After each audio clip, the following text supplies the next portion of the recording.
എല്ലാവർക്കും നമസ്കാരം. Strike ടോക്കറാണ്. Youth Congress മുൻ സംസ്ഥാന അധ്യക്ഷനും പാലക്കാട് എംഎൽഎയുമായ രാഹുൽ മാങ്കൂട്ടത്തിനെതിരായ ലൈംഗിക ആരോപണ വിവാദത്തിൽ crime branch Thiruvananthapuram judicial first class magistrate കോടതിയിൽ എഫ്ഐആർ സമർപ്പിച്ചു. സംസ്ഥാന ബാലാവകാശ കമ്മീഷനിൽ നിന്നടക്കം 10 പരാതികൾ ലഭിച്ചതിൽ 5 പരാതികളിലാണ് എഫ്ഐആർ രജിസ്റ്റർ ചെയ്തത്. 5 പേര് മൂന്നാം കക്ഷികളാണ്.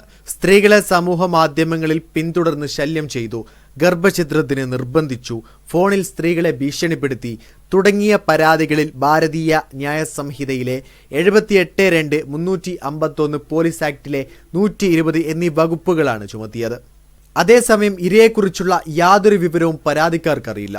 അതുകൊണ്ടുതന്നെ എഫ്ഐആറിൽ ഇരയുടെ പ്രായം 18 മുതൽ 60 വയസ്സ് വരെ എന്ന സൂചനയാണ് ക്രൈംബ്രാഞ്ച് കോടതിയിൽ അറിയിച്ചിരിക്കുന്നത്. ഇതുവരെ രാഹുലിനെതിരെ ആരോപണം ഉന്നയിച്ച സ്ത്രീകളാരും നേരിട്ട് പരാതിയുമായി വന്നിട്ടില്ല. പരാതിക്കാരുടെ മൊഴി രേഖപ്പെടുത്തി വരികയാണ്. രാഹുൽ മാങ്കൂട്ടത്തിനെതിരെ ഉയർന്ന ആരോപണങ്ങളിൽ ഇരയെ കണ്ടെത്താൻ ഇരയുമായി സംസാരിച്ചെന്ന് അവകാശപ്പെട്ട മാധ്യമപ്രവർത്തകയുടെ മൊഴി രേഖപ്പെടുത്താനും ക്രൈംബ്രാഞ്ച് തീരുമാനിച്ചിട്ടുണ്ട്. വീഡിയോ ഇഷ്ടമായ ലൈക്ക് ചെയ്യുക, നിങ്ങളുടെ അഭിപ്രായം രേഖപ്പെടുത്തുക. കൂടുതൽ വീഡിയോസുകൾക്കായി ഈ ചാനലിലൂടെ തന്നെ സബ്സ്ക്രൈബ് ചെയ്യുക. This is strike talker signing off.